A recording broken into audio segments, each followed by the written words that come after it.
كبير هذه الصناعة. فقدان أخوك عنده مرض في المخ، الحياة قاسية لدرجة أنا فقدت ناس عامدة في حياتي. في أفلام بالهبل اترمت في مزبلة التاريخ. أنا كنت بروح أبيع جرايد وأنا صغير، الناس دايما متخيلة إن أي سيلبرتي أو أي شخصية عامة هو ده يخوض طيارات خاصة. ليه منير الخطير علق قوي مع الناس كده؟ يلا كاساتنا ومزيكتنا ويلا هنعيش بقى، اتفضل ولا كأن في حاجة. إنك تقول حاجة تضحك حتى على مصر الناس ما تضحكش والناس ما تضحكش، دي كارثة. مش اقول ان ده غلط. بنرجع بعد الفاصل ومعانا شريف منورنا في برنامجنا النهارده. اهلا بيك يا استاذ شريف. اهلا حبيب قلبي.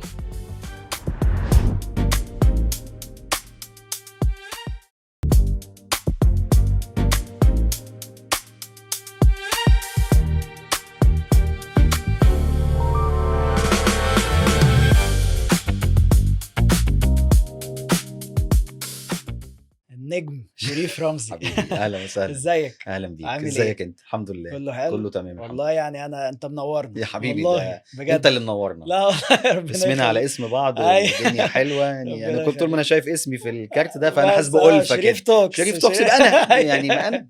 لا والله منورنا حبيبي، ومبسوط حبيبي. قوي بجد انت معايا. ربنا يخليك. بجد. ميرسي ميرسي. طيب احنا كل الناس عارفة يعني النجم شريف رمزي، عارفين الممثل شريف رمزي، صاحب البيزنس، كل ده الناس عارفاه، بس الناس عايزة تعرف شريف رمزي الإنسان اللي جوه. من جوه يعني اللي هو من جوه قوي دي. ايوه اطلع اسال وانا اقول لك كل حاجه. احكي للناس كده شريف رمزي بره التمثيل وبره البيزنس، انت يعني احكي للناس حياتك ايه او بتفكر ازاي؟ حياتي لا بفكر ازاي ده موضوع كبير. ده خلينا نبدا هنتكلم فيه بالهادي بالظبط. الاول. لا يعني بره التمثيل، بره يعني اي حد بيبقى بره التمثيل او بره الشغل بتاعه بيبقى مواطن، شخص طبيعي بيمارس الحاجات الطبيعيه، اذا كان هو اب او اذا كان زوج او اذا كان ابن او اذا كان صديق او اذا كان انا طول الوقت بحب يعني ابقى على الارض. يعني ما احبش قوي اروح في الحته بتاعه اللي الشهره بتديها للفنان او المبدع باي في اي مجال هو بيعمله. الشهره شيء صعب وشيء حساس جدا. واللي ما بيعرفش يتعامل معاه بيتجنن، بيمسك السلك العريان. يعني اذا ما كانش الشخص جراوندد دايما، وشخص على الارض، وشخص شبعان في حياته، وشخص ما بقاش نجم لما بقى نجم، شخص كان نجم وهو لسه مش نجم. بمعنى ايه؟ بمعنى ان هو وهو في مدرسته كان حاجة، كان ناجح، كان صديق، كان باين، كان مختلف، كان عنده افكار. وهو في عيلته مش عيل بيستهان برأيه او ملوش لازمة، لا هو في عيلته هو ليه وجود وليه تأثير وليه احترام من وهو طفل صغير. عشان كده اللي كمان بحاول اعمله مع اولادي، ان انت كل ما تخلي البني ادم ده من وهو طفل صغير هو ليه كيانه وليه احترامه ومحترم تفكيره ودماغه وفكره وحياته ومحترم رأيه ومحترم تأثيره، كل ما هيبقى لما ينجح في اي مهنة هو هيختارها، اولا هيعرف يختار مهنته، مش هيبقى مش عارف يخش علمي ولا ادبي لانه مش فاهم حاجة او هو مش محدد هو عايز يشتغل ايه اساسا لانه محدش مهتم برأيه. كل ما تبقى مديله الأهمية وهو طفل ومحترم ومحسسه بشخصيته وعامل له شخصية وخالق له شخصية مسؤول من هو طفل صغير، كل ما لما هينجح مش النجاح مش هيجننه. لأن في كتير جدا من الفنانين أو من لعيبة الكورة أو من الرسامين النحاتين أو من رجال الأعمال أو من الدكاترة أو من المهندسين أو من المحامين، لما نجحوا قوي عقلهم ما قدرش يتحمل حجم نجاحهم فاتجننوا، لسعوا بقوا شخصيات هو لان هو اول مره ينجح.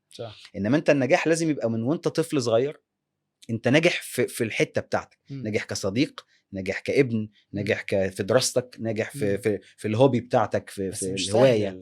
مش سهل بس ما هو ده اللي لازم نعمله. احنا لاننا مستصعبينه طول الوقت فما بنعملوش. طيب ده بقى ياخدنا لسؤال، هل التركيز مع الفنان لما يركز مع العيله اكتر او يكون فاميلي جاي اكتر ممكن تأثر على الناحية التانية؟ ممكن جدا، بس بإيدك برضو. ما انت لازم دايما تعمل توازن في الحتة دي.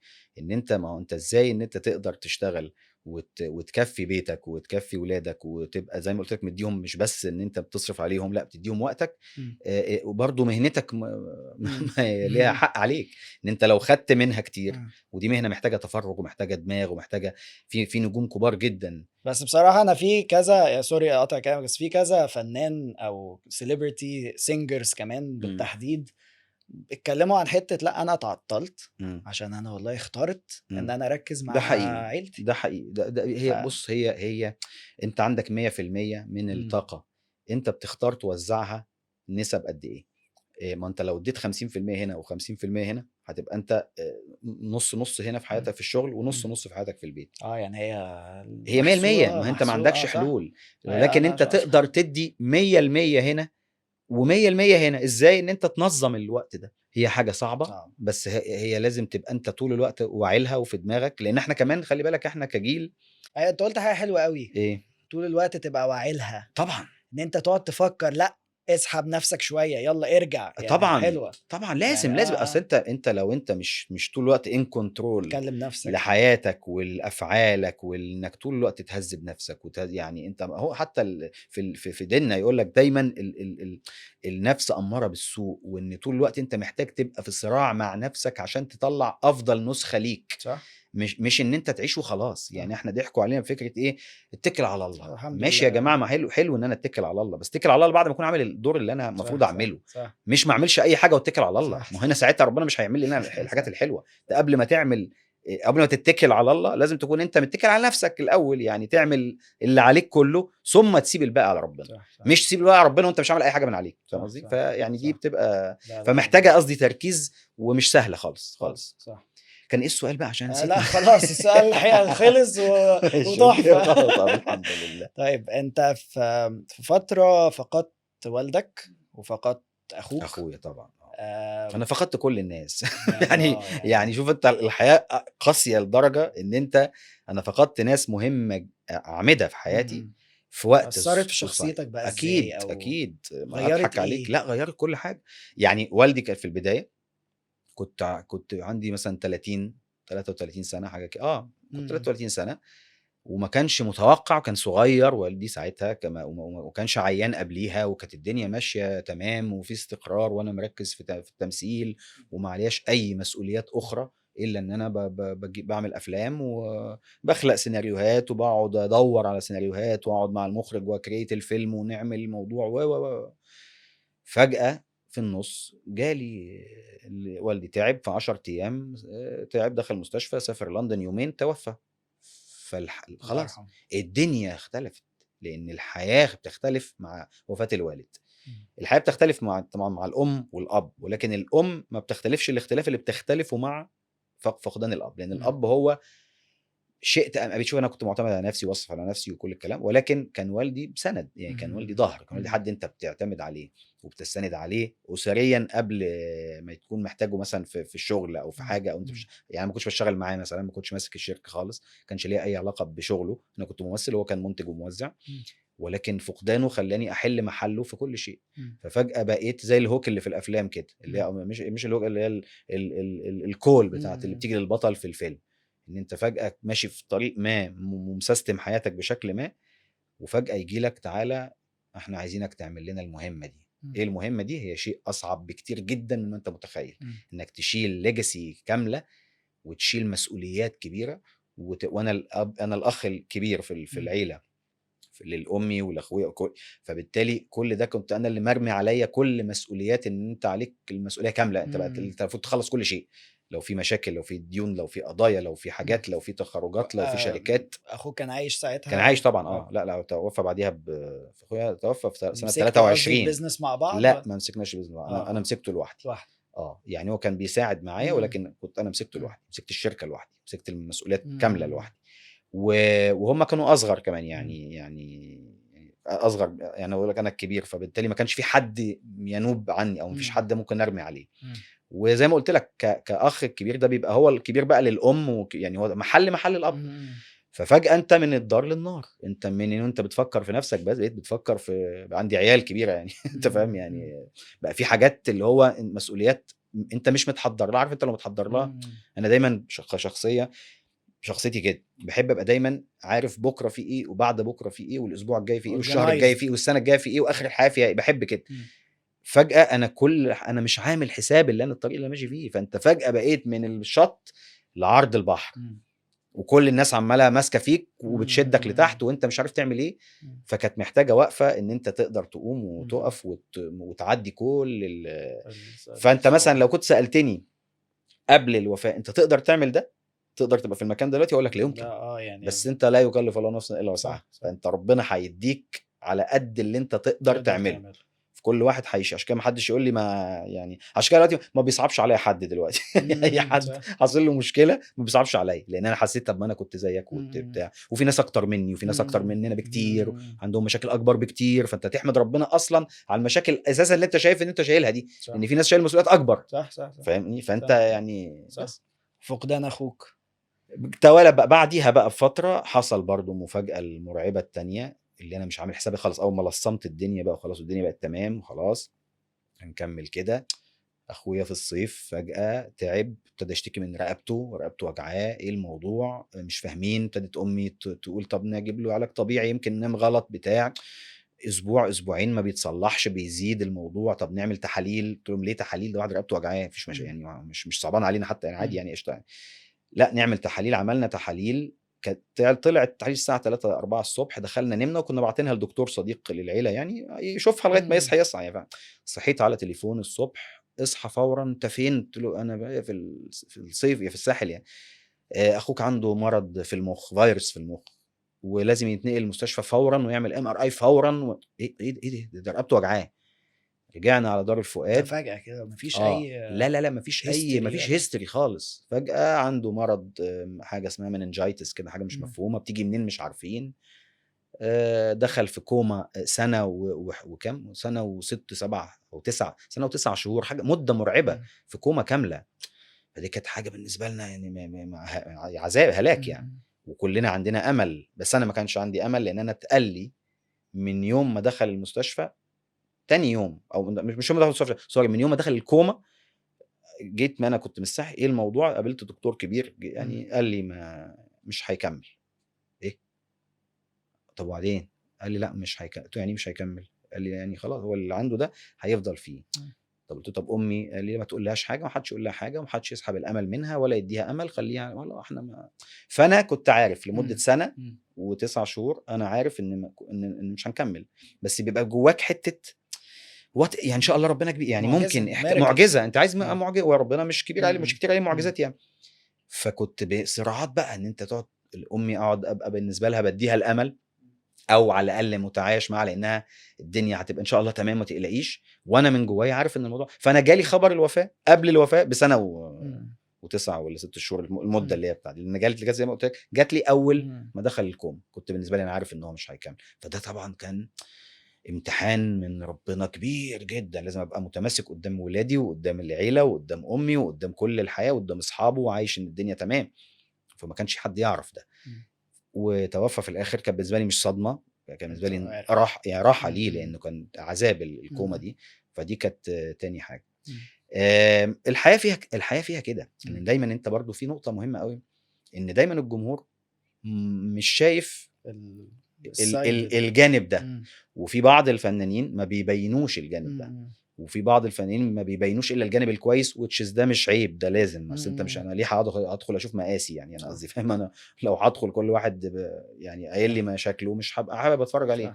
انما الناس دايما متخيله ان اي سيلبرتي او اي شخصيه عامه هو ده يخوض طيارات خاصه، ما عندوش فيلينجز، دهب مرجان ياقوت، ما عندوش فيلينجز، ما عندوش مشاكل. طيب استلام الشركه بقى بعد التجارب الصعبه لا استلام الشركه ما كانت في الاول عارف قبل التجارب الصعبه دي، كانت من البدايات بقى بالظبط.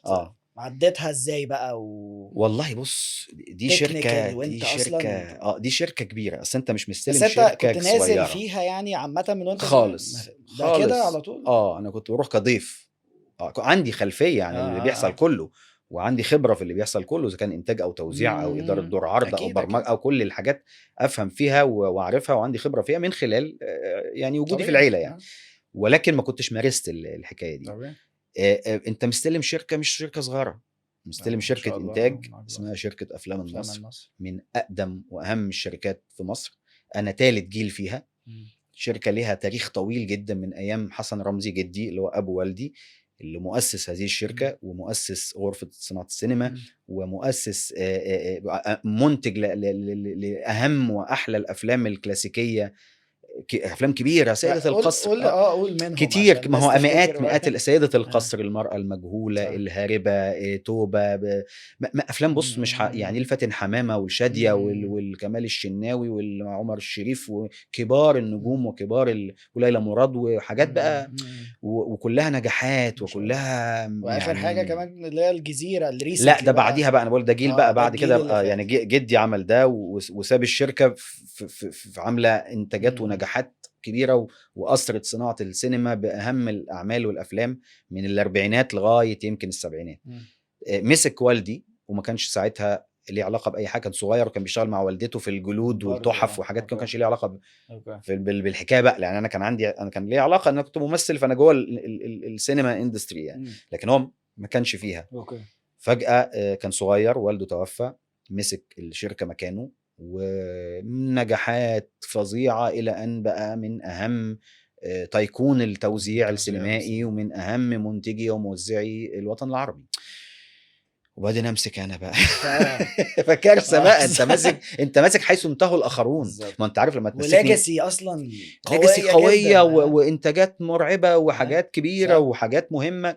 فانت طب انت هتعمل ايه انت؟ يعني انت فاهم انت جاي هتعمل ايه؟ صح. انت بادي من النهايه، وده كان الصعوبه. عارف انا لو مسكت شركه صغيره هنجحها، هقوم هقعد اعمل حاجات واقعد اشتغل واقعد اعافر هنا واعافر، انما انت ماسك حاجه مطلوب منك زي ابناء الفنانين، نفس مشكله ابناء الفنانين بتاعت ان انت لما يكون مثلا ولد ممثل ابن نجم كبير جدا، فانت ابوه ده عمود يعني نجم فظيع، فبيتحكم على مهما كان الولد كويس، حتى لو احسن من باباه هيتحكم عليه دايما ان انت يا عم انت فين وده فين. فبيبقى ده الناس بتتخيلها ميزه، هي ميزه ان انت ممكن تبقى بتتعرف على الناس، ابتديت من حته مش لازم من البدايه قوي، بس انت اتحط عليك عاتق ومشاكل. لا طب هو ايه النجاح بالنسبه لشريف رمزي؟ بالنسبه لك ايه مفهوم النجاح لاي شخص، مش لازم ممثل؟ النجاح المهني ولا النجاح الشخصي؟ النجاح المهني. لا النجاح المهني معروف وكل حاجه، يعني انت بالنسبه لك النجاح لا إيه؟ ده حاجتين مختلفين. النجاح المهني هو انك انت تبقى مستمر، ده النجاح، يعني الاستمرار هو النجاح، انت تبقى مستمر. ان الاستمرار مش معناه ان اصل انت عمرك ما هتستمر وانت وحش، وعمرك ما هتبقى مطلوب الكونسيستنسي، يعني طول ما انت موجود، معروف انت مين، محبوب، عامل سيره طيبه، عامل ذكرى كويسه، عامل لما تيجي سيرتك الناس تتكلم عليك كويس، ده نجاح. واستمراري زي ما قلت، يعني الناس تبقى طول الوقت انت موجود، حتى لو بتغيب فترات بس انت موجود، مش موجود. ده على الصعيد المهني. الصعيد الشخصي النجاح هي الرضا، انك ترضى، صح، لان انت ممكن تكون عندك الدنيا انت وصعب قوي برضو ممكن ما هو صعب طبعا، ما بقول لك، ما هو ما فيش نجاح سهل. فانت عشان تنجح في حياتك الشخصيه انك تكون راضي، انت ناجح. طيب نرجع للتمثيل شويه كده. احنا اول دور كان اسرار البنات، صح؟ اسرار البنات ولحد اخر حاجه عملتها. انا عايز اعرف منك ايه اصعب دور انت ده بالنسبه لك كان دور مش سهل؟ بص يعني ما فيش حاجه اسمها دور مش سهل، يعني هي في حاجه منك مجهود مش دور ممكن يبقى في ادوار بتتطلب مجهود اكتر من ادوار. انا بشوف ان كل الشخصيات ما تبقى بعيده عنك كل ما هتبقى اصعب بالنسبه لي. بس لو عايزين نتكلم انا بالنسبه لي في تجربتي انا شخصيا، اصعب الاعمال هي الاعمال الكوميديه. يعني انت ممكن تتوقع ان انا اقول لك الاعمال اللي فيها بقى سايكوباتيه او الاعمال اللي فيها شخصيتين او الاعمال مش دي، لا دي تقدر بالتدريب تجيبها، صعبه بس تقدر، بس دوبل يعني. انما انك انت تبقى تقدر تضحك الناس، ده انا بشوف في على الزمن اللي احنا في مصر، اصل انت مش في اي بلد، صح في اي بلد في بلاد دمهم تقيل جدا، فسهل تضحكهم يعني في بلاد انت لو قلت نكته قديمه هيضحكوا. انما انت دلوقتي بالظروف اللي احنا فيها، ب 18 مليار نكته اللي بتطلع كل يوم، بالشعب اللي ملوش كتالوج ده، اللي بيروح يلف حوالين القنبله يشوفها قبل ما تنفجر، واللي لو حصل مصيبه هيقعد يطلع افيهات قبل ما الافيهات، انت بتبقى كارثه حاصله في مصر، كارثه. بس وانت في قلبت كم ميمز إفيهات. وافيهات على النت، انت انت قاعد ايه البساطه صح. دي؟ فانك تقدر تصدق تضحك هذا صح. الشعب. بالظروف اللي احنا فيها. انت خلاص برضه، انت النهارده لو قلت لك مثلا نكته قديمه شويه مم. كان زمان بيضحكوا عليها لان ما مم. كانتش تسمع نكت تانية. فلو مم. قلت لك مثلا ايه، مره مثلا اتنين راكبين موتوسيكل بيتخانقوا مين يقعد جنب الشباك، ناس لان ما حدش صحيح. سمعها غيرها. صح. فاهم؟ اتنين قرع بيتخانقوا على مشط. النكت دي كانت بتكسر الدنيا زمان. والله بيضحكوا عليها بجد. النهارده انت لو قلتها صح. هيبقى في فالموضوع مشكله. بقى اصعب. فانت النهارده من كتر النكت فانت سمعت كل شيء. طب واقرب دور لقلبك، يعني اللي هو انا بعشق الحاجه دي اللي انا عملتها دي. اكيد في حاجه كده، كلنا عندنا حاجه طبعا كده، طبعا. حته لا كده. يعني في محطات آه. ما اقدرش يعني. في محطات كل ما مثلا بتعدي الوقت كل ما بتتقل بتتعتق كده. يعني فيلم مثلا زي عجميستا ده، مم. وانا بعمله ما كنتش اتوقع تماما مم. اللي هيعمله الفيلم. مم. لا يمكن مم. اتوقع ده. الفيلم لغايه النهارده، وده اتعمل من مم. 2007 باين، صح. انا بيجي لي فيدباك عليه مم. بشكل يومي. مم. يومي، وانا اللي ده كان هحسها مش رائع. الناس، لان انا لا لا. الشخص اللي عملته، فده الناس صح. هتقول لي. ممكن انت ما يجيلكش ده، بس كل ما بيتعرض على القنوات الفضائيه هو طول الوقت شغال آه. وبيتعرض، بلاقي حتت من ديالوج وحتت من البتاع، وناس تيجي تقول لي انا شكلوف، ده شخصيه حياتي، ده مم. قصه مش عارف ايه، وياخدوها نكت وياخدوها حاجات مم. وياخدوا المشهد بتاع مم. اللي بتاع الماستر سين بتاع الشمندوره ده اللي كنت بقول له فيه آه. المرتب اللي انت بتقول فيه ده مش عارف ايه، ياخدوه يعملوا حاجات ويقولوا تاني ويمثلوا تاني. فده من الافلام اللي فده ممكن اللي انت اتوقع. محطه فده بالنسبه لك. بحب الفيلم ده. بحب سمير وشهير، بحب هاتولي راجل، آه. بحب من ظهر راجل آه. طالع فيه شيخ كده آه. بتاعه كان فيلن جدا، الشيخ طه ده آه. بحبه. آه. لانه كان شخصيه بعيده آسر تماما ياسين عندي. كان مع آسر ومحمود حميده محمود حميد. وياسمين رئيس ومحمد مم. لطفي، ناس كتير جدا. مم. بحب حاجات. مم. بص انا بحب اللي انا بعمله، بحب اي فيلم انا عملته انا هبقى بحبه، لان انا حتى بس لو دي ما نجحش محطات انت ممكن حاجه ما انت تنجحش اوكي. بس انا ببقى بحبها. حلو. بحب العراف مع الاستاذ عادل امام، انا كنت بحبه لسه جدا، هقول لك، بحبه جدا، انا لان دي على كانت فكره تجربه انا بالنسبه لي عظيمه. بعشق دورك في المسلسل ده. بجد والله والله العظيم. طالع يساري وانا كده. بعشق اصلا المسلسل ده جدا. والله انا هو يعني من سبحان الله. انا بحبه. المسلسل ده رائع. حقيقي ده هو كان من رائع احلى مسلسلات الاستاذ عادل امام. وده كان تاني مسلسل ليه بعد ناجي مسلي عطا الله ومسج. جدا فيها جدا هيدن مسجز. جدا. بس الناس وفكره لو الاب اللي بتركز بس. مخلف 5 عيال كل واحد في حته وما يعرفوش بعض ومن امهات آه. مختلفه، دي كانت حاجه جديده لا انا لا بحب لا المسلسل المسلسل ده رائع بصراحه. بجد. طب وهو ليه منير الخطير علق قوي مع الناس كده؟ علق لحد لان طبيعي. دلوقتي. طب بص احنا واحنا بنعمل الفيلم ده ما كناش متخيلين ان الفيلم ده هيعمل كده. يعني احنا عملناه زي ما كل الافلام اللي هي بقت كده لما تيجي تسال صناعها هيقول لك احنا ما قصدناش كسر الدنيا الفيلم يعمل كده. الفيلم عايش لغايه النهارده والناس بتحبه وبيحطها في مود احلى، والناس لما بتتفرج عليه متوحده مع شخصياته وحباه. ومنير خطير ده بالذات دايما بيجي عليه حته ان ايه، احنا بنحب الشخصيه لان احنا بنحس ان ده صاحب، احنا عايزين نخرج مع الراجل ده، عايزين نتعزم في حفله الراجل ده كده. فيلم طيب وحلو. جميل. وحلو بقى اخدك للسؤال اللي جاي ريليتد بيه. مم. ان هو اكيد من نجاحاته ان هو الورق حلو جدا ده جداً. معروف. ورق سمير وشهير جداً. كان جامد. بس خد بالك ان احنا حتى الورق ده اتكتب كتير، يعني أكيد. هو ما طلعش كده من اول مره. في مشاهد كانت يعني كنا بنعملها وبنعدل فيها وبنضيف فيها وبنحط افات جديده وبنحط حاجات ويطلع أكيد. لنا من الموقف حاجه مختلفه ونقول ونعيد ونزيد. صح. وكل واحد يدي للتاني. يعني ما تقول انت كده، طب ما اقول انا كده، طب ما تقول واغلب افهاته الصارخه طلعت واحنا بنصور. يعني اهم الافيهات في حاجات كده. يعني في حاجات كتبت طبعا، بس اغلب الحاجات اللي الناس معلمه معاها دي حاجات طلعت. يعني جمله كاساتنا مزيكتنا مش عارف ايه اللي كل الناس بتقولها لي دي جمله طلعت واحنا واقفين وانت واقف. انا حسيت ان عايز اقول كده. يعني يعني يلا يا جماعه، كانت كل شويه البوليس يجي يقبض على بنت من البنات، فعمال اقول لهم عشان الحفله ابتدت تنشف شويه. ده ارتجال وانا واقف، ما كانش مكتوب كده. المشهد الاخير بتاع اللي في الفيلم اللي انا بودعهم فيه وبقول لهم ان انا مش عملت 3 ليالي حمراء مع 3 بنات ومش ده واحنا واقفين اتعمل. ما كانش كان مكتوب حاجه تانية. كان مكتوب ان انا بقول لهم انا حلمت حلم ان انا خلفت 3 حيوانات كان ليله تانية خالص. فسبحان الله ربنا اراد ان هذا الفيلم يبقى ويعيش، واعتقد يا رب يكمل. لان انا ما شاء الله زي ما قلت لك انا دلوقتي دايما بشوف ان يعني الناس تقول لك ايه السينما تاريخ. لا السينما مش تاريخ، لان مش كلها تاريخ. في افلام بالهبل اترمت في مزبله التاريخ وما بقتش الناس تشوفها. فمش اي حاجه اتصورت بماده فيلميه بقت لا بخام او طبعا، بتاع بقت لا تاريخ. لا طبعا. فانت دايما بتحكم على الممثلين او الناس هتحكم بعد ما يموتوا ويخلصوا هم عملوا ايه حلو عايش، صح مش عملوا قد ايه او كام فيلم. صح صح صح. محدش لا يعرف هي مش رشدي اباظه عمل مش كام فيلم، بالكميه، لا. فاهم؟ هي مش بالعدد. صح انت زي ما قلت لك نجيب ريحاني عمل 6 افلام في حياته، الست عايشين. صح. فانت بالنسبه لنا نجيب ريحاني موجود مم. بقوه وعمل 6 مع افلام. ان 6. في ممثلين تانيين عملوا 400 فيلم عايش منهم 10، يبقى هو هنا عايش بال10 دول مش ب 400. مش بربع، صح. فانت كل ممثل بيجتهد اكتر انه يعمل اعمال، طبعا ما بيبقاش عارف بس بيحاول انه يعمل اعمال هو يصدقها، فبالتالي يخلي الناس تصدقها فتعيش مع الناس. صح. ده الموضوع. طب ما هو ده بقى السؤال اللي جاي.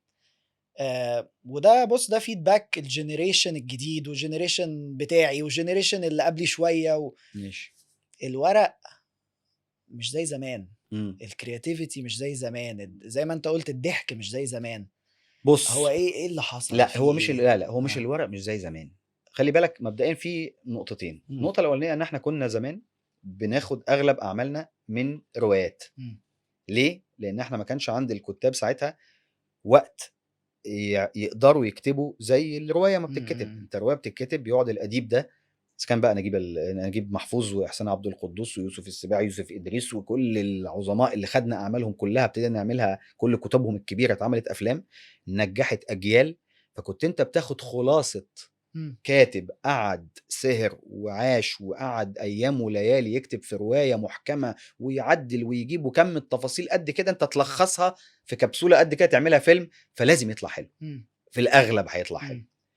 النهارده احنا ما بقيناش نكتب، والادباء والكتاب عندنا قليلين جدا. فيش مثلا احمد مراد وكم واحد كمان ما عندناش روايات. واحمد مراد واحنا بناخد كل رواياته واتعملت افلام ناجحه، انما ما عندناش 100 كاتب. يبقى فعلا في مشكله في ما عندناش الحته كتاب. دي، صح؟ طبعا انا اقول لك ليه. ادي نقطه. النقطه الثانيه ليها علاقه بالصناعه بقى شويه. ان الصناعه بتاعتنا ما بتديش الاجر للكاتب اللي يخليه يقعد 2 يكتب لي سيناريو. فانت النهارده مطلوب من الكاتب يكتب لي فيلم في 2 شهرين. هيطلع ايه؟ لازم يطلع اللي انت بتشوفه ده. بالصدفه يطلع حاجه حلوه، بالصدفه. دي معلومه على فكره، دي انا اول مره اعرفها. هو هي اجور الكتاب في الاندستري في الصناعه دي مش ما تخليهمش يقعد يدخل عياله مدارس ويبقى قاعد بيكتب كده وهو مكفي بيته ومدارسه وحياته بتاع 2 3. يعني انت في ريستراكشر اصلا المنظومه لازم يحصل عشان نعرف نطلع. طبعا ما بنطلعش كتاب على نفقه الدوله او على نفقه الشركات الكبيره الخاصه. احنا شركاتنا كلها شركات فرديه، ما مش هدفها انها تسري الصناعه، هي هدفها تكسب فلوس. وده الطبيعي لان في النهايه ما حدش بيديهم فلوس ولا حد هيساعدهم لو سقطوا. ده طبيعي. فانت ما عندكش مثلا جهه زي الدوله تطلع عيال وشباب جداد يسافروا بره يتعلموا كتابه سيناريو وفن كتابه السيناريو ويقعدوا سنين مدفع لهم فلوس عشان يتعلموا التعليم ده، عشان يجوا لنا بعد كام سنه يبتدوا يكتبوا لنا اعمال ويعلموا هم ناس تانية ويطلع اجيال كتاب كبار. ما بنستثمرش في كتابه السيناريو وتشيز هي اهم. ما انا ورق مش هو هو الكور اللي مبني عليه كل ده. كده. انت مهما كان الفيلم حلو لو يعني السيناريو بتاعه وحش السكريبت بتاعه وحش، ما يبقى انت بتبني على الفاضي. فانت في النهايه ما عندناش ده. فزي ما قلت لك احنا ما بنديش كشركات انتاج اجر الكاتب طبقا، مش بقول لك دي تقصير مننا، هو ده لان ده ظروف صناعتنا عامله كده. احنا شغالين بنغزل برجل حمار. كل شركه زي ما قلت شركه فرديه بتحاول تكسب وتكفي نفسها وتنجح بالعافيه، لان انت ما عندكش مثلا عدد السينمات اللي تخلي اعتماد التوزيع الداخلي بتاعها او ايراد الفيلم اللي جاي من الداخل يكفي الانتاج بتاعها. انت لازم تيجي لك مصادر من بره عشان الفيلم يكسب او يكيت. فانت ما انتش المنتج اللي هو بتكسب منه قوي فتقدر بالفلوس الزياده اللي بتكسبها منه تطوره. طب معلش اسالك سؤال. هو ما يعني هو زمان اكيد كان كده برضو شويه يعني. لا ما انا بقول لك بقى كنا بناخد من روايات وكان الفيلم مش مكلف هذه التكلفه.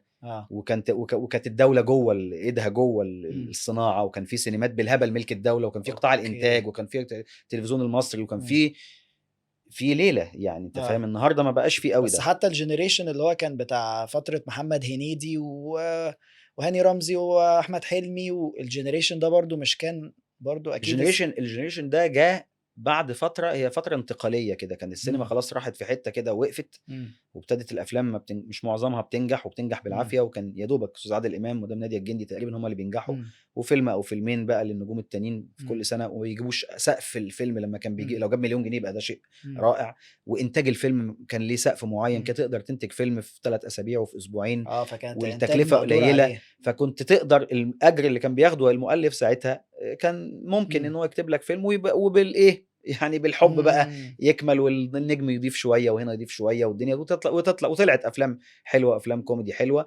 باجتهادات صناعها. يعني المخرج قاعد على السيناريو والمؤلف اشتغل يعني والنجم ضاف وهنا ضاف وهنا ضاف، وطلعت ما كانتش معموله وطلع حاجات حلوه وكانت جديده بقى كلها. صح. يعني الفكره انها كانت ساعتها كل الفتره بتاعت من اول اسماعيليه راح جاي لغايه يمكن اوائل الالفينات دي، فتره كانت الجمهور اختلف، طلع جنريشن جديد من الجمهور، فنجوم اختلفت، فمتقبلين اعمال صعيدي في الجامعه الامريكيه وكل بقى صعيدي بقى كل بدون تسميه كل الافلام صح. حتى الاكشن والكوميدي والتراجيدي والحاجات كانت كلها يمكن جديده وحاجات حلوه، ويطلع في حاجات وحشه كانت، في حاجات حلوه أكيد. في حاجات حلوه قوي. وكانت الصناعه كمان ابتدت تدخل في مرحله ان انت بقى في تقنيات جديده في الصوره اختلفت وبقت حلوه، وبقيت تصور بكاميرات حلوه، وبقيت تصور باضاءه مش عارف عامله ازاي، وبقى في مونيتور تقدر تشوف. الميكس ده عمل حاجه حلوه، الميكس ده خلق نوع سينما جديد.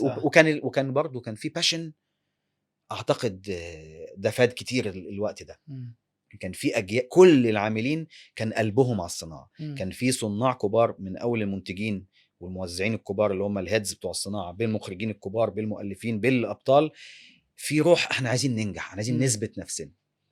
انت النهارده دي اجيال تانية دي الكيرف عمال بينزل فيها، او اعتقد كده. انا ده رايي ان انت الاهتمام المادي والاهتمام بما هو كل شيء غير ان انا اقدم فيلم حلو، يعني الكفه دي ابتدت هي اللي بقى في كده، بقى في غلو، بقى في مبالغه في حاجات كتير، بقى في اجيال ما خدتش من اجيال قبل كده. يعني انت خلي بالك كان زمان كل جيل بيستلم من الرايم اللي قبله، انما في النهارده اجيال طالعه على فكره موهوبين جدا وشطار جدا، ولكن ما شافوش حد خدوا منه. صح. يعني انت مثلا جيل عز وكريم وسقا وكل الناس دي شافوا محمود عبد العزيز ونور الشريف واحمد زكي، وخدوا منهم واشتغلوا معاهم واشتغلوا في افلامهم لما كانوا صغيرين، ولما كبروا دول اشتغلوا مع دول. فتحس انهم ربهم كده، بقى في اب روحي ونور الشريف ومحمود عبد العزيز كانوا واخدين بقى من رشدي اباظه وصلاح ذو الفقار واحمد رمزي واحمد مظهر برضه دول اشتغلوا، فريد شوقي دول اشتغلوا مع دول. انما جت فتره كده بقى ان بقى في جيل تاني طالع جديد من بقى النت، من السوشيال ميديا، بلوجرز، انفلونسرز، مش عارف ايه، مش بذم، لا فاهمك، بقول في منهم متميزين جدا ونجوم، ولكن هم مظلومين ان هم ما خدوش، ما تعلموش. احنا مهنه اعراف مش مهنه قوانين. انت دايما المهنه دي تحكمها العرف. ايه الحاجات كتير جدا احنا نعرفها لانها العرف بيقول كده، مش لان في قانون بيقول كده. الجيل ما ده ما يعرفش للاسف، ما عمره ما اشتغل في هو جاي من حته تانية خالص، جاي طلع فجاه بطل، ما عملش ادوار يتدرج فيها فيدخل لوكيشن ويدعك ويقعد لا، ده في جيل اتخلق جوه كرفان ما يعرفش حاجه. فانت بالتالي حتى ده بيبان قوي في البرامج المقالب مثلا، تلاقي الاجيال الصغيره غير خالص ادائها مع المقلب، غير خالص الاجيال الاكبر اللي هم مش كبار، هم شباب برضه. بس انا قصدي عشان لسه ما ممكن مستقبلا الدنيا تظبط. وزي ما قلت كمان ما بقاش في كمان منتجين، ما بقاش في كبير للصناعه. يعني دي نقطه بقولها دايما، ان احنا يا جماعه مين كبير هذه الصناعه؟ احنا كنا زمان لما انا يعني ابتديت اشتغل كان في كبارات للصناعه، كنت عامل حساب لمليون الف حد انا عايز امشي كويس قوي عشان عشان قدام عمر الشريف وقدام عادل امام وقدام فلان وقدام المنتج الفلاني الكبير وقدام خايف منهم، عامل لهم حساب. يجي قبلي في اللوكيشن فانا يمكن لازم احترم نفسي قوي، لازم اجي مش عارف ازاي، لازم اتبارى ان انا ما اعملش مشكله في اللوكيشن وان انا ابقى سلس، مش اتبارى ان اعمل مشكله عشان ابان. فاهم. ما اقولش مين نزل قبلي في الكرفان، ده نزل الاول ولا انا نزلت الاول، في تفاصيل تافهه بقيت اسمعها عشان ما تطلعش سينما حلوه. حابب اعرف كمان الوقفه قدام عادل امام ايه؟ رعب. ايه رعب وحب. بس انت بتتكلم في نجم حاجه، لا نجم مش هيجي زي يا مايكل جاكسون كده. يعني صح النجم صح. اللي هو في نجوم خلاص مش عدوا مرحله ان هم نجوم كبار. هو مش نجم كبير لا هو اعلى من انه نجم كبير، هو نجم ليجندري ستار، ميجا ستار. عدينا مرحله. يعني عادل امام اللي عمله ده ما اتعملش في العالم، مش في مصر، مش في الوطن العربي. يعني مفيش نجم في العالم قعد 40 سنه نمره واحد، ما حصلتش. مم. حتى الباتشينو وروبرت لا دينيرو طبعا واميتاب باتشان ومش الكيرف عارف مين بينزل. ومين يقعدوا مثلا 10 سنين نجوم صح. شباك وكبار، يكبروا شويه يبتدوا يشاركوا شباب في Secondary. الاعمال، يبتدوا صح. يعملوا حاجات بقى ايه، صح ده طبيعي وده صح مش حاجه صح غلط صح. لا يعني. لا انما الاستاذ عادل عملتها ازاي؟ انت ازاي ايه ده؟ ماذا بينك وبين الله انك تعمل حاجه زي كده؟ والله صح. حاجه معجزه يعني. آه. فانت لما تيجي تقف بقى انت قصاد النجم اللي انت اصلا كنت طول عمرك بتحلم، مش تحلم تخش له فيلم سينما، مش ان انت تقف قدامه، صح. فيتقال لي تعالى ده عايزك تطلع ابنه هو اللي مرشحك وبتاع في مسلسل كذا، اقرا الدور الاقيه تحفه. آه. لا هو كان وسام. مسلسل عراف بس ولا كان في كذا؟ لا انا عملت معاه العراف مسلسل بس. عراف. انا اشتغلت معاه العراف بس. أوكي. كان جالي عمل قبل كده بدون ذكر اسمه يعني معاه وما مشيتش الموضوع، وكان العراف ده تاني حاجه تجيلي معاه، وقلت لا انا لازم اوكي. لا يمكن يعني. كان بالنسبه لي لا شرف وحلم كبير ان انا أوكي. اقف قصاد وحاجه افتخر بيها طبعا. واقولها لاولادي يعني. اوكي.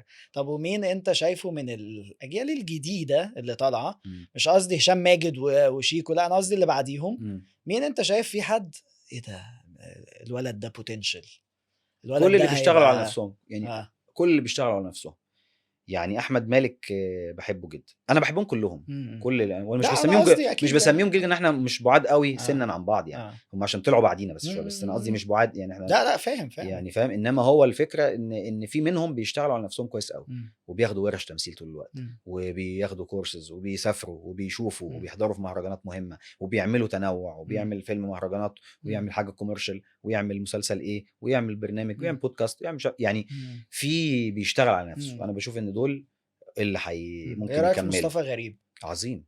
ريسنت حبيب قلبي. لا اصل مصطفى غريب ده كسر الدنيا اليومين دول. طبعا آه. موهبه فطريه ده ربانيه ده كده هلهليه لذيذه. طب في حد عايز اقول لك عليه لسه جاي في بالي وانت بتتكلم، قول لي رايك فيه، حمزه العيلي. عظيم. ايه رايك حبيب في قلبي. انا حاسه برضو ما يا شاء خبر الله. ابيض يا خبر، لسه عاملين صح؟ مع بعض مسلسل قريب. خالد نور ولد نور خالد كان عامل دور فيها هايل عظيم جدا. واول مره اول مشهد ليا كان معاه في المسلسل ده. لا حمزه ممثل ممتاز. تقيل ممتاز. بص في ممثلين في مصر وفي الوطن العربي هايلين، مم. اكتشفوا ولم يكتشفوا، مم. اشتغلوا وقاعدين لسه في البيوت، مم. عظماء. صح. انت بتحكم على الشخص من الدور الحلو، فهي كلها قايمه في الدور الحلو. انت في ممثلين بيبقوا شغالين، حمزه عادي بقى شغال بقاله سنين، مم.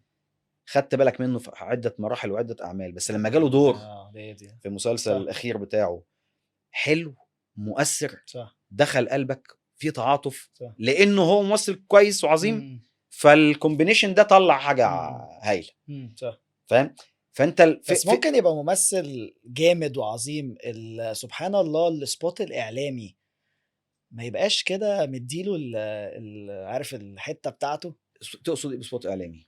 يعني في ناس بحس ان هو مهما عمل ادوار جامده ملوش عارف الحته اللي هي بتاعت السوشيال ميديا والاعلام، وان هو ياخد بص هي الترند لا لا الترند ده يعني موضوع مختلف تماما على يعني ملوش علاقه بالصناعه. يعني دي حاجه ليها علاقه يعني دي حاجه اخترعت من كام سنه مع ظهور السوشيال ميديا، وبقى في ممثلين بتجيدها جدا وفي ممثلين ما تعرفش تعملها، ولا دول غلط ولا دول غلط ولا دول صح ولا دول صح، كل واحد بيقدم نفسه بالشكل اللي هو عايزه. بس في ناس مهتميه قوي بيها وعندهم لجانهم وعندهم حياتهم وعندهم ويصرفوا فلوس فيها كتير عشان هو بيشتغل يقول لك انا سلعه، فانا ببروموت السلعه بتاعتي، ببروموت نفسي ان انا بقى ابقى عندي الجاني وعندي ودايما موجود في الاخبار وفي المجلات ودايما موجود بحاجه مفرقعه وحشه او حلوه، وبيشوف ده هو حر في ده وهو يقدم نفسه زي ما هو عايز. وفي ممثلين تانيين ما يفهموش فيها وما يعرفوهاش وبيسيبوها كده ايه انا بشوف ان دلوقتي انت محتاج تمسك عصايه من النص.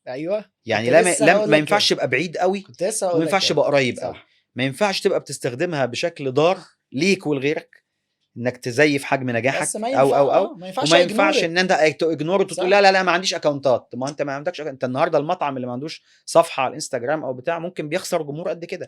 السينما اللي ما عندهاش تقدر تحجزها اونلاين ما بيجيلهاش رواد زي السينما اللي بتحجز اونلاين، لان ده بقى حاجه لغه العصر.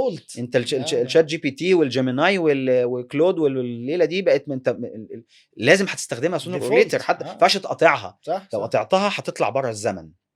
انت لازم صح. تكون مواكب للزمن، صح. زي نجومنا الكبار لما واكبوا الزمن طبقا لمعطياتهم ساعتها ساعتها. وابتدوا يعملوا الحاجات اللي هي فيها اللي هي كانت ترندي في الوقت ده. صح. انت مهم جدا ان انت تعمل انت ده دلوقتي، صح. انك انت ولكن زي ما قلت لك في ناس بتستخدمها بشكل وحش قوي، يعني في ناس بتستخدمها بس بمحاربه بس زملاء، ولا نعمل بتزييف حجم اجنور نجاح. ليها. لا ما تعملش اجنور بس ليها. بس انا قصدي دايما ايه، انا كنت ارجع لك لحته الدور الحلو. الدور الحلو ممثلين كتير جدا يبقى لهم كتير قوي شغالين وانت مش حاسس بيهم قوي، وفجاه يجي له دور حلو صح. انت تكتشفه وتقول ايه ده هايل، ده فين؟ صح. لا هو ده كان موجود صح. بس ما جالوش الحاجه، صح. ما تحطلوش الفيترينا اللي يعرف اللي يتقدم فيها صح. كويس. هنروح بقى البارت حلو كده تاني في الحلقه في الابيسود، بارت اسمه نو فلتر. اسئله هسالها لك ما وانت كل اللي فات ده كان نو فلتر، هو كل ده فات لا ده نو فلتر اكتر من كده، وتقدر تباس كمان. نقلع كده. ماشي، اول سؤال كده اتفضل. في يعني على معاك. طول. ربنا يستر. لا ما تقلقش.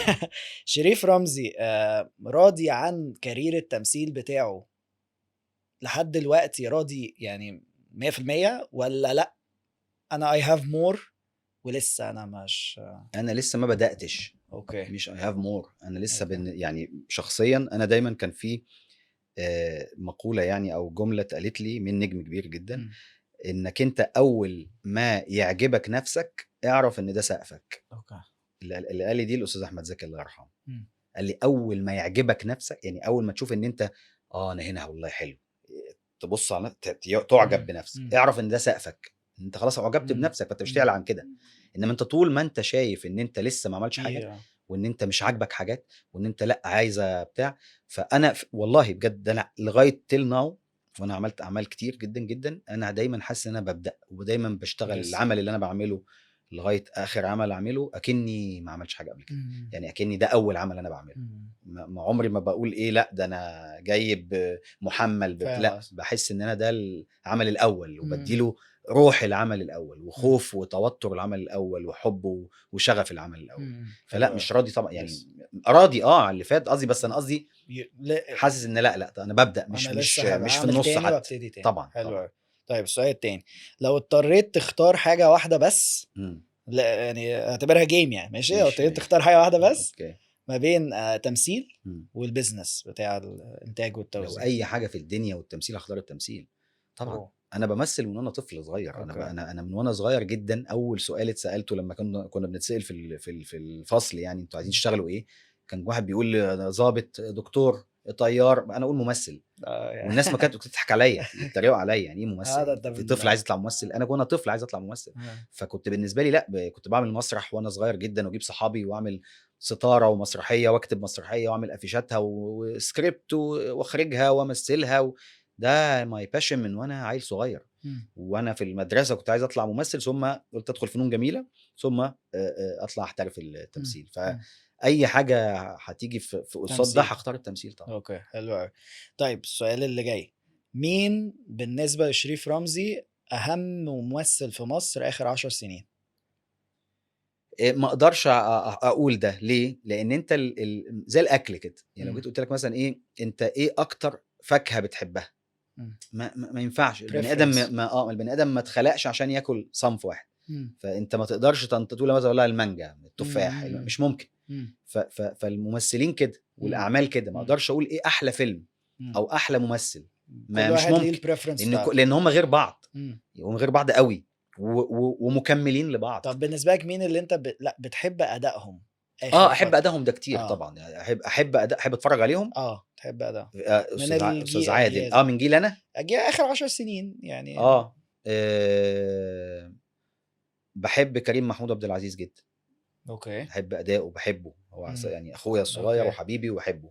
بحب هشام ماجد، بحب دنيا، بحب والله ما يعني الناس كلهم اصلا، حتى اللي قبل كده بشويه يعني، حتى يعني بحب عز وبحب كريم عبد العزيز وبحب احمد السقا ومنى زكي وحلمي وهند صبري ونيلي كريم ومنى شلبي، بحبهم. بس انت كل واحد زي ما قلت لك، اصل انا بجيب لك الناجحين برضه، فانت كل واحد ليه حته كده. يعني ما تقدرش ان انت، يعني انت لو جبت واحد ما نجحش هتلاقي برضه في حتى الناس اللي بتعمل ادوار مثلا تانية، انت كان في مثلا جيل كان عمره مثلا ما عمل بطولات، ولكن دول ناس مش اسروا الصناعه دول. مم. ناس لو شلتهم يعني مثلا وحيد سيف والمنتصر حسن بالله حسني على وحسن على حسني طول. ويوسف عيد آه.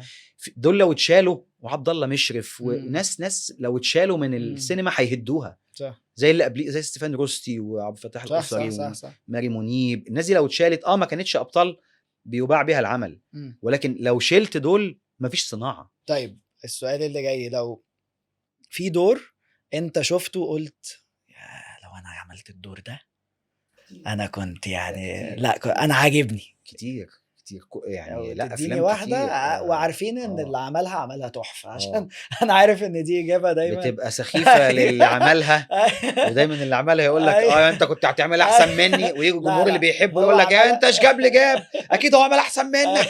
لكن لا هو لا عملها بيرفكشن، اللي انت هتقوله عملها اه بيرفكشن، بس يعني انت اه لا انت حابب، كنت تحب قوي ان ايه ده تحفه. ده سؤال صعب قوي. شوف ده اصعب سؤال اما ساعه بس ما قعدنا. لا يعني كل افلام بس الاستاذ اكيد في عادل، حاجه كل كده افلام الاستاذ عارف. عادل امام، اوه اوكي. وخصوصا اللي عملها مع الاستاذ شريف عرفة، الارهاب والكباب، المنسي، يا جزيره سلام. الشيطان، المولد، شمس الزناتي. يعني دي اعمال من كتر ما انت توحدت معاها، من كتر ما انت وانت صغير بتشوفها كنت تبقى نفسك. كنا بنمثلها الاعمال دي كلها، يعني كل الاعمال دي كنا نشوف الفيلم ونطلع على البيت نمثل الفيلم. واعمل ده انا دور الاستاذ عادل، وان هم يجيب صحابي يعملوا التاني. فانت يعني بتحب الافلام دي، ومن كتر ما انت متوحد معاها نفسك تعملها طبعا تاني. ماشي. السؤال اللي جاي، لو رجع بيك الزمن 20 سنه، حلو، قول لي حاجه واحده بس، او عندك 20 سنه ماشي. ارجع كده بالزمن عندك 20 سنه 18 سنه من سنتين يعني 3 يعني مش بعيد. مالي حاجه واحده بس تغيرها.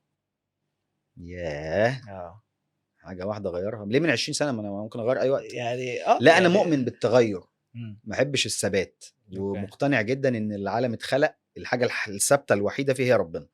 وربنا خلق البيربس بتاع الحياه كلها كده، ان كل شيء في الدنيا متغير باستثناء الخالق.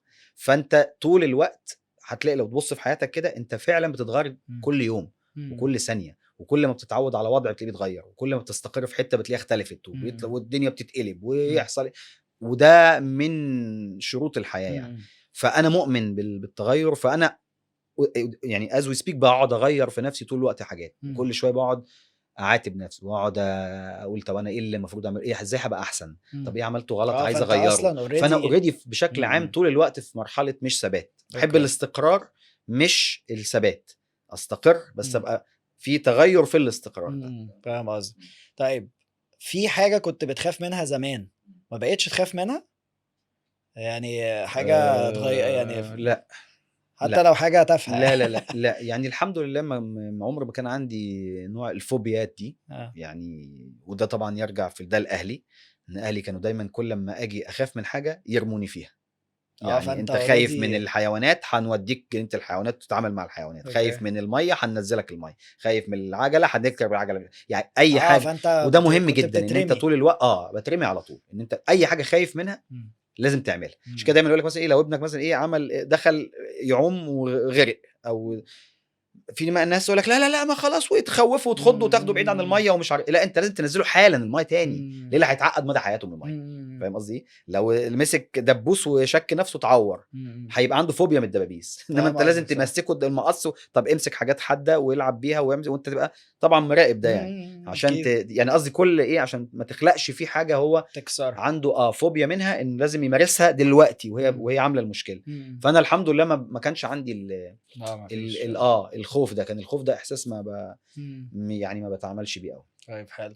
طيب هل في قرار كان فيه ريسك كبير قوي قوي وانت صممت تاخده وانت عارف ان فيه ريسك، في حاجه حصلت كده ولا؟ الجواز اعتقد ان ده حاجه في ريسك كبير في الجواز، لان انت بتجيب حد في حياتك يعيش معاك باقي حياتك وتخلف منه، ده ريسك كبير. هل انت هتكمل؟ هل هتعرف؟ هل هتنبسط؟ هل هتبقى سعيد؟ دي اسئله محدش بيقدر يعرفها. صح. واحنا ما بنعرفش نعرفها الا لما نمارسها، ولما نمارسها بيبقى تو ليت خلاص ما انت فاهم. وما بقاش في فترات الخطوبه اللي انت تقدر الحاجات اللي هي بتحصل دي. فبالتالي ما ده قرار بالنسبه لي كان ده كان اللي صعب. هو ده اللي كان كان صعب، اوكي. وكان فتره انا اتجوزت بعد ما والدي توفى، مم. فكان بالنسبه لي برضو طب انا هغير شكل حياتي، وانا كنت قلت لا انا مش عايز اتجوز بقى، وانا عايز اعيش بقى لنفسي بقى ايه، واعيش عازب، وكنت سعيد قوي وانا عازب مم. بعيد عن السامعين يعني.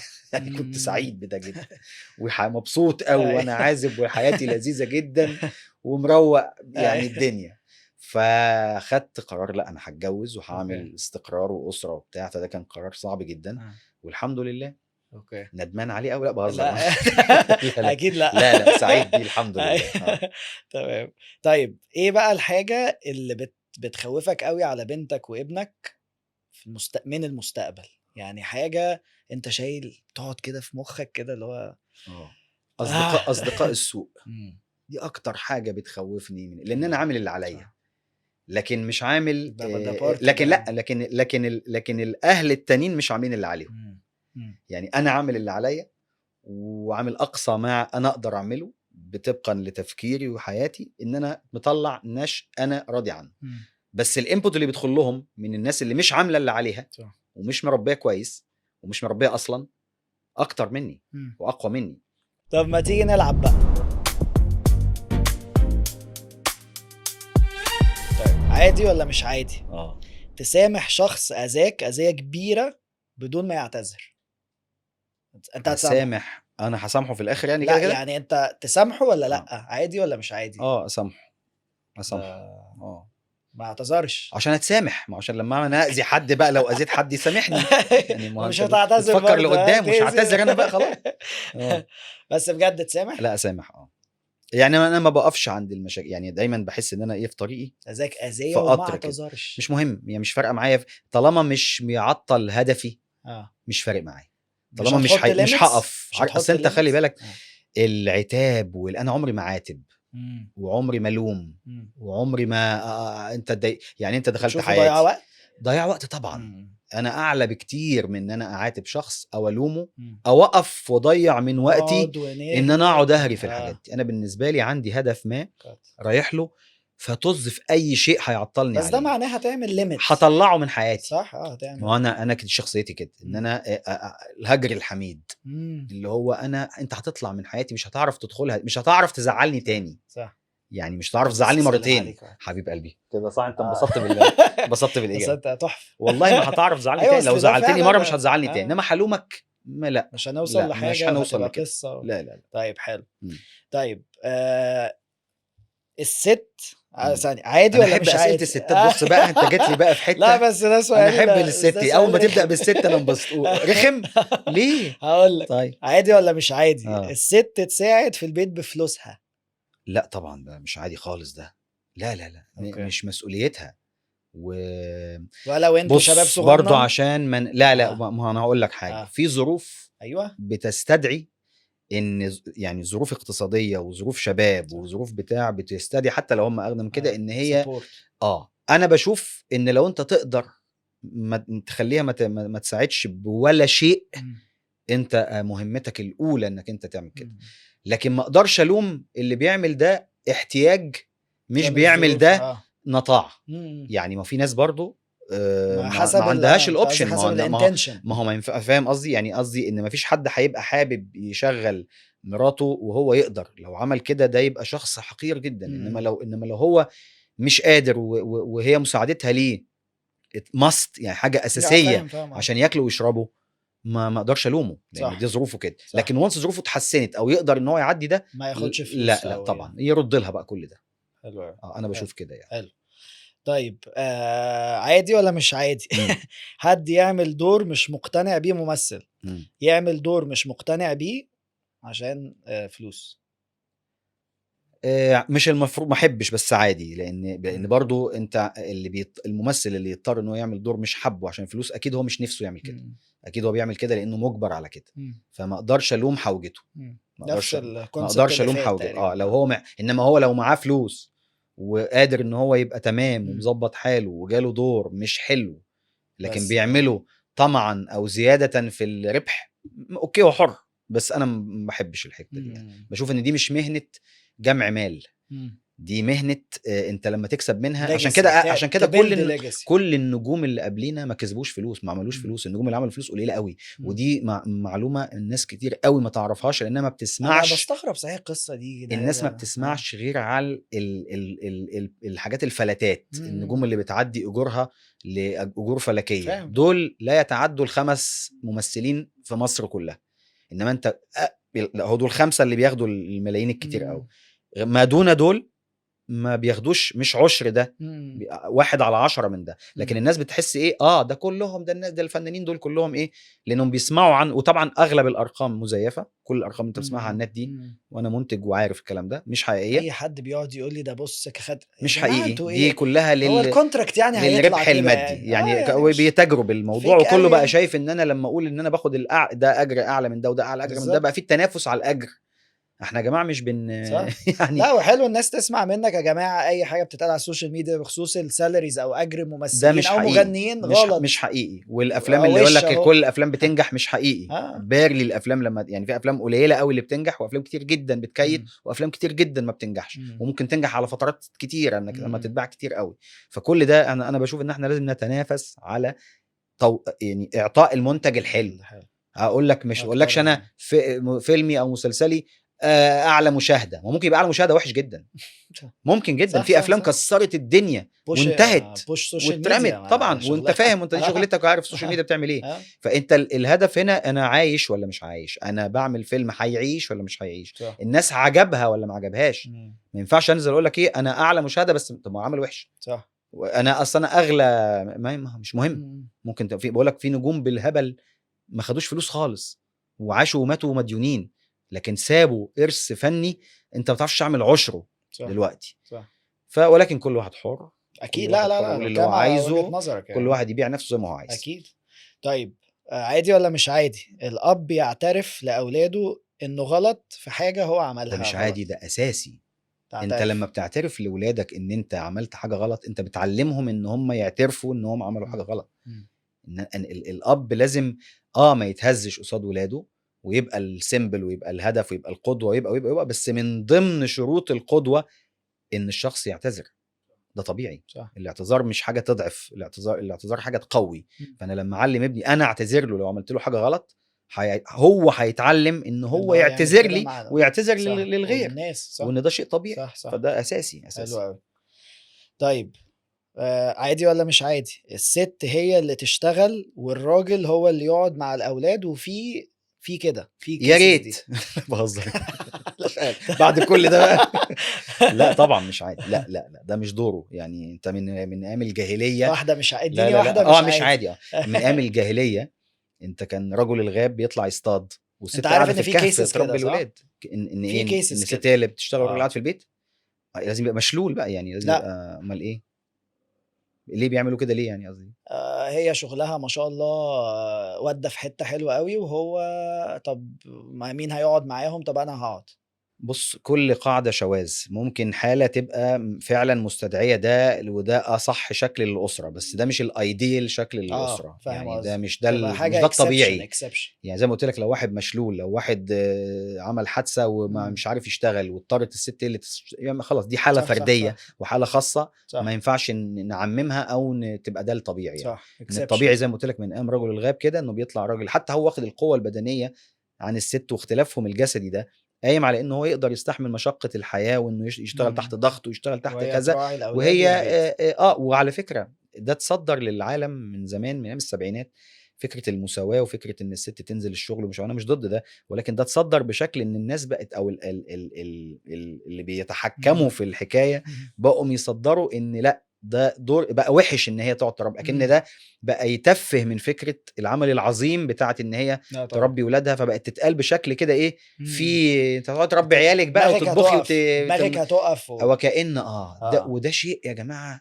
احنا امهاتنا كلها كانت كده، وجداتنا كانت كده، والحياه كانت قايمه على كده، وربنا خلقنا لكده. عايزه تشتغل، ده ما يمنعش ان ده ما يبقاش حاجه. ممكن تعملي ده وده لو انت نفسك تشتغلي او عايزه عندك حاجه تعمليها، ما فيش مشكله. ولكن انت النهارده دي انا بشوف ان هي كانت حاجه. بصوا مش عايزين نتطرق لده، لان ده اكتر حاجه ممكن انا تهاجم عليها مدى حياتي. لا والناس ولكن لا، يعني انا بشوف زي ما قلت لك، هي كل قاعده ليها ظروفها الخاصه يعني. طيب حلو. طيب عادي ولا مش عادي؟ تبعد عن صحاب عمرك، ماشي، اللي هو العشرة العمر، الشلة وكده، عشان انت اختلفت نوعا ما في اللايف ستايل، في الفكر، لا. في انت ايه عادي ولا مش عادي ان انا ابعد؟ لا مش عادي طبعا. مش عادي. لا طبعا. آه. لان انا انا مفروض ظروف حياتي مم. وحياتهم كاصدقاء احنا اللي بيربطنا، مش مكانتنا في اعمالنا. مم. يعني مش انا مثلا كنا متصاحبين واحنا مثلا شباب بنبدا، فده مم. بقى نجم اكتر مني، فخلاص بقى لازم بقى لازم يروح يقعد مع النجوم اللي قده. مش حاجه اسمها كده. مم. احنا اللي بيجمعنا صداقه. مم. وانس ممكن يبقى الصداقه دي ملهاش لايف ستايل مكونه من وملهاش. موظف بسيط ورجل اعمال عظيم وواحد مثلا بيشتغل في حاجه بسيطه جدا، وكلهم يجمعهم الصداقه اللي من هم مثلا صغيرين صح. كانوا اصحاب والى اخره. بالعكس، اوكي. ده انت كل ما الشخص بينجح بيبقى عايز يروح ينغمس وسط اصحابه صح. القدام اكتر، لان هو بيبقى بيتعامل بتزييف ما كده نتيجه المهنه صح. او الوضع اللي هو بقى فيه، بقى عايز لا يروح للاصل بتاعه. طب معلش بتويست كده اقول لك، حتى لو انت مخك عمال انا مش قادر اتكلم معاهم، طب ما هو خدهم معايا. مم. يعني ما مم. اقعد، ما يجمعنا حاجه فيها هلس وخلاص، فيها قاعده حلوه وخلاص، مش لازم مم. نقعد نتكلم في الفلك يعني. يعني قصدي مم. نقعد نتكلم في الحاجات اللي كنا بنقعد نتكلم فيها قبل ما انا مخي يختلف عنهم. صح. فاهم قصدي؟ لا صح. لا، انا بشوف الصداقه دي انت شيء دي فاهم. لا غنى عنه، وده الطب النفسي بتاع البني ادمين. صح. احنا دكاتره بعض النفسيه، الاصدقاء. ان انت دكتور النفسيه بيعمل ايه؟ انت بتدخل عليه، تقعد على الشيزلونج، تقعد تحكي له وتفضفض له، ويقعد يديك في نصايح طبيه. طبعا دي مهنه مش ده دي بنقلل فري منها. بقى، دي فري. ده بقى انت قاعد مع اصحابك، انت ايه اللي انت فين يا عم؟ مش عارف والله انا كنت ايه ومراتي مطلعه وحصل لي كذا ورحت والشغل واللي بتاع. صح. تفضفض الفضفضه دي كل صح. بالليل على القهوه. انت ما بقى بطل عالم في الحياه. صح. انت صح. تمام، انت تنام مرتاح. صح. تكتم، لا انت مش حلو. صح. عشان كده الصداقه اساسيه صح. في صح. الحياه يعني. حلو قوي. طيب ده اخر سؤال خلاص. اتفضل. عادي ولا مش عادي بنتك تسافر لوحدها برا مصر مع اصحابها؟ لا مش عادي. اوكي. لا، انا بنتي او ابني ما احبش اوكي. ان هم يعني لغايه سن في معين level، طبعا. لو level. كبروا بقى هم مسؤولين عن نفسهم خلاص اكيد هيسافروا اكيد لوحدهم. انما طول ما هم اندر ماي سوبرفيجن واندر ماي يبقوا معاك. لازم يبقوا معايا قدام عيني. مم. يعني ما احبش ابني مثلا تقول لي مثلا يسافر يدرس بره ويسافر مش عارف ايه. لا انا ما ولدتوش انا عشان يسيبني ويمشي يعيش لوحده. مم. احنا اسره، هنفضل طول عمرنا اسره، وانا بؤمن بالاسره جدا وبؤمن بالترابط ده. فانا ابني حتى لو هياخد تعليم احسن مش هبقى حابب انه يحصل كده. يا اما هسافر معاه وده هيبقى صعب جدا ومستحيل، يا اما اتعلم هنا. مش هتتعلم بره. حتى لو اتعلمت احسن، لكن انت هتفقد حاجه. هتبقى اتعلمت احسن بس فقدت الاسره. فانت ايه لازمه الحياه بدون صح. اسره وعيله وصداقه وبلد ووطن؟ ايه يعني جدا لا يمكن 100%. يعني بس بقول لنفسي برضو، لا اصل في اهالي يقول لك ايه، لا وانت ما تقفش قصاده تاريخ حياته. مش عايزه يطلع اينشتاين، عايزه يطلع ابني. بس انا كنت لسه هكلمك في دي، بقول لنفسي برضو ان برضو ما ينفعش اقول ان ده غلط. لا مش غلط، انا مش بقول غلط. انا بقول انا ما احبش ده. ما اوكي. يعني ان انا ما انبسطش. انا ربي ابني وبنتي يبقوا مش قادرين يمشوا بره هذا الوطن. بيحبوا. انا مهتم جدا بالزرع الوطنيه فيهم. والفاميلي ما اساس، ما انت الوطن والاسره والعيله والصداقه هنا انا ما اعرفش اعيش بره. انا برجع اقول لنفسي برضو تاني ان مش غلط ان هو حد يسافر سواء غربه او دراسه او whatever. ممكن فتره مؤقته برضه. وانا بقعد اقول ما برضو هو ايه لازمه الحياه لو ايه لازمه الحياه لو انا مش يعني انا لو انا عايش يعني مغترب وعمال احقق في فلوس للعيال بس انا مش عايش معاهم. طب انا بعملها ليه؟ انا دي بصراحه يعني بقعد اقول لنفسي مش غلط. لا ما اقدرش الوم اللي بيعملها يعني. بس برضو طب ما اقدرش الوم اللي بيعملها، بس ما يعني انا احب لا نقعد مع بعض يعني ناكل عيش حاف بس نبقى مع بعض. صح. يعني انا اهتم بالتواجد ده. ما اقدرش ان انا كده. معلش يا جماعه سقفه كده. لا والله بجد. لا والله ما كلام برامج ده. اسال حتى اصحابي هيقولوا لك انا بقول نفس الكلام ده يعني. ماشي احنا كده خلصنا اللعبه كويس. سيب العادي مش عادي. وهنروح بقى البارت لذيذ برضو اسمه سويتش ذا سيت. اوكي. انت هتكون هوست. انا سؤال او سؤالين براحتك. اوكي. وانا هكون انا بجاوبك اوكي. وبالراحه عليا وكده. يلا بينا. زي ما انت كنت بالراحه عليا وكده. والله كنت لذيذ. لا لذيذ جدا. والله اسئلتك حلوه جدا جدا. يلا هنسويتش دلوقتي. يلا بينا.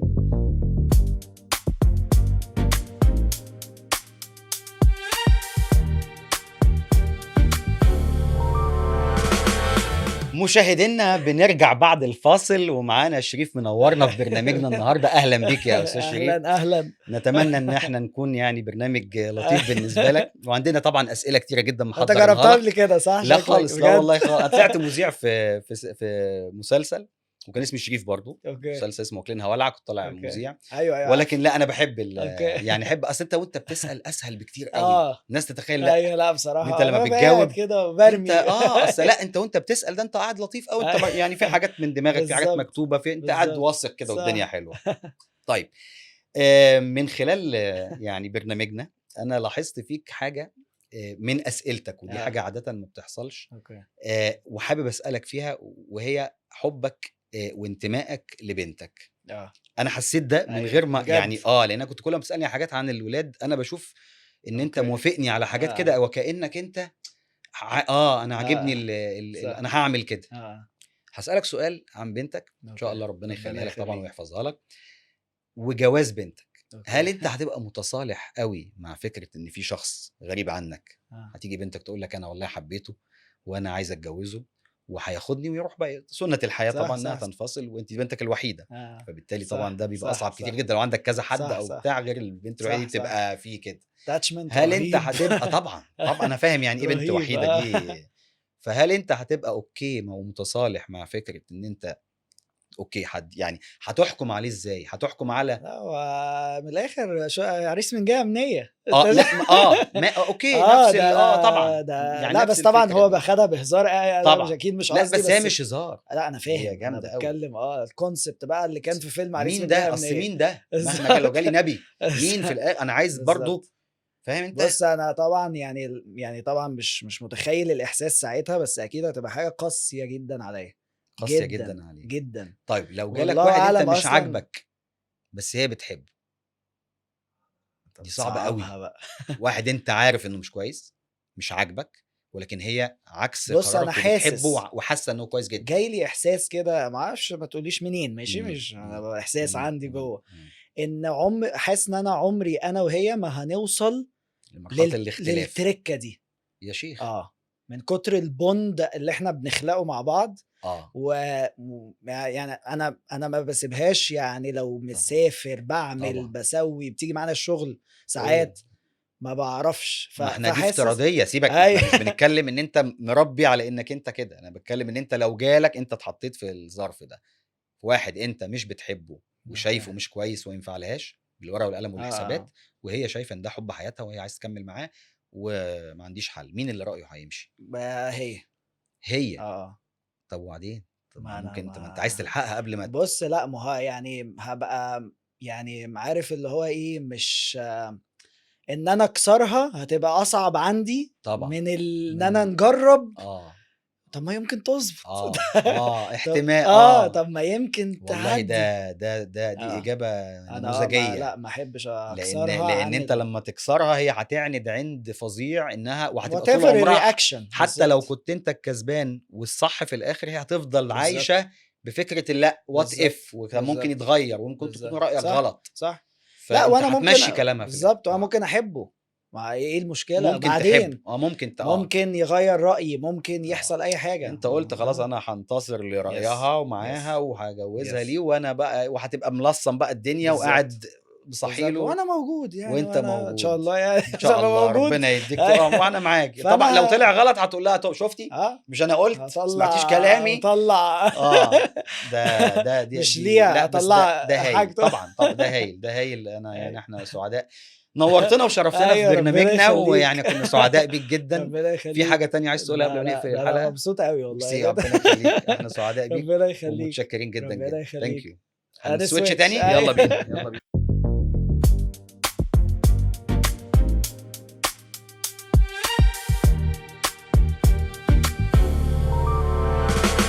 ماشي، خلاص إحنا بقى إيه، شوية كده أسئلة خفيفة كده جميلة خفيف، حلو. personal ما فيش أي حاجة بقى ماشي. يالّا بينا. طيب أكتر بلد بتحب تسافرها لمّا بتاخد أجازة؟ فرنسا. دي فرنسا. أكتر بلد أنا رُحتها. حلو. وكان والدي بيشتغل زي ما قلت لك مع والدته جدتي في التحف، فكانت ساعتها دايما كان بيسافر من خلال شغله يعني ان هو يجيب أوكي. تحف من هناك وبتاع ويبيعها هنا وحاجات كده. فقعدت فتره وانا صغير طول الوقت كانت يعني دائمين يعني فبحب فرنسا جدا، حافظها يعني، حافظ شوارعها، حافظ حاجات كتير سيتيز جدا فيها. معينة ولا هي باريس؟ باريس، عادي؟ لا باريس عادي. اه اوكي. طيب أكلة ممكن تاكلها كل يوم وبص ما تزهقش؟ سي فود، اوكي. اي شيء بحب اكل اي البحر حاجة. كل ما يخرج من البحر. ممكن اكل بالسوشي ولا يعني لا؟ شعاب مرجانيه بالسوشي. بالسوشي اوكي. بحب اي حاجه طالعه من البحر، بحب كل طعم يوم. البحر كل يوم اوكي حلو ماشي. طيب اكتر فيلم ممكن تشوفه كل يوم وما تزهقش منه، قديم او جديد طبعا مم. براحتك، ومش بتاعك يعني عشان بتاعك اكيد كده طبعا تحبه. اكيد. لا انا بشوفش افلام ما بشوف يعني، عمري ما يكون في فيلم انا فيه مثلا ما اقعد اتفرج عليه، اوكي. ما بشوفوش خالص. طيب فيلم بقى انت ممكن تشوفه كل يوم بص انفينيتي ما بتزهقش؟ مراتي مدير عام، اوكي. ده انا شفته وانا صغير بشكل، انا كان بيلوب يعني، كان شغال طول الوقت اقعد اتفرج عليه. وباك تو ذا فيوتشر، اوكي. بحب الفيلم ده جدا أوكي. جدا. مراتي مدير عام، معلش انا يعني بس شادية وصلاح ذو والله الفقار، انا جامد ولما والله. كانت هي المفروض هي المديره عليه وهي كانت مراته، وكان ايوه كان في عادل امام وكان في أيوة. ناس كتير جدا. عرفت. طيب حلو. طيب اهلاوي ولا زملكاوي؟ زملكاوي. الله. ايش انت كمان؟ الله السر. اكبر. شفت الحمد لله انا جيت لك السنه دي. ايوه بالظبط. يعني الحمد لله لا تحفه. اه ماشي. ومتعصب ولا لا مش متعصب. مش متعصب؟ لا اللي هو لا الدنيا ما حلوه بفهمش يعني. التعصب الكروي ماتش ده. مهم انا بشوف ان دي لذيذ. كوره يا جماعه، يا كوره احنا بنلعب في الاخر ومبسوطين مهما كان حماسنا. في ناس اصلا واخداها على اعصابها لدرجه انه يقول لك ايه فلان مثلا بتستغرب اللي هو الاوفر جدا بستغرب جدا. بحس ان احنا المفروض يعني اهم بكتير قوي من ان احنا نتعصب التعصب ده، صح. عشان خاطر لعبه اتعملت للانترتينمنت. يعني اذا كان اللعيبه نفسها مش متضايقه انت هتتضايق ليه؟ صح. يعني اللي خسر، الفريق اللي خسر عادي بيسهر دلوقتي وسعيد وبيسلم على بعضه، انت ليه كده؟ صح. بس يعني كل واحد حر. طيب ايه الاغنيه اللي انت بتسمعها اليومين دول، او يعني في عربيتك كده بص في اغنيه بتاعت حماقي حبيب قلبي صديقي وشيرين، الدويتو اللي هم عملوه مع بعض. الاغنيه دي اول ما نزلت الناس هجمتها جدا وقالت لا احنا كنا متوقعين حاجه اكبر من كده، وكنا متوقعين حاجه اهم من كده، وكنا لازم لما الاثنين دول عظماء لما يعملوا حاجه لازم يعملوا حاجه. هم سمعوها 3-4 مرات بقى في نكت على الفكره دي. عمل كوميكس كتير بقت انت عايز تسمعها، بقى في حاجه كده اللي هو انت لا عمال تسمعها كتير جدا. وده حصل لي اول ما سمعتها، حسيت لا انا كنت متوقع حاجه اعلى، ولكن 2 3 4 لا بقت لا انا عايز اشغلها. طبعا. طيب في دي حاجه دلوقتي ثانيه ولا هي دي؟ لا دي في الفتره الحاليه. حلو قوي والله. يعني احنا خلصنا. ايه ده؟ انا مش مصدق. الحمد لله والله مبسوط. وانا كمان بجد يعني اتمنى الناس تكون شافت سايد فيك. انا بصراحه انا شخصيا يعني ما كنتش اعرف السايدز والله دي خالص. طب الحمد ولا لله. المخ المحترم ده حبيبي ولا بجد والله حبيبي اشكرك. فلا يعني مبسوط ويعني حبيبي يعني يا رب يكون احنا نكون يا رب الناس تستحمل تسمع اللي احنا بنقوله، لان دايما الناس برضو مش عايزه الحاجات الايه الحقيقيه الجد يعني فاهم. الناس تبقى عايز تسمع لطافه وهزار ونكت وميكنج وجو. والله انت قلت حاجات مفيده وان شاء الله الناس تستفيد بيها. الحمد لله. والبرنامج جميل جدا وانا انبسطت جدا وان شاء الله ما انا بقول لك معبد قاعدين فيه روماني وابيض تحس انت في مصحه نفسيه كده مطلع اللي في قلبك. شيء جميل جدا. ربنا يخليك ويعني بالتوفيق. ثانك يو ميرسي جدا. ميرسي باي.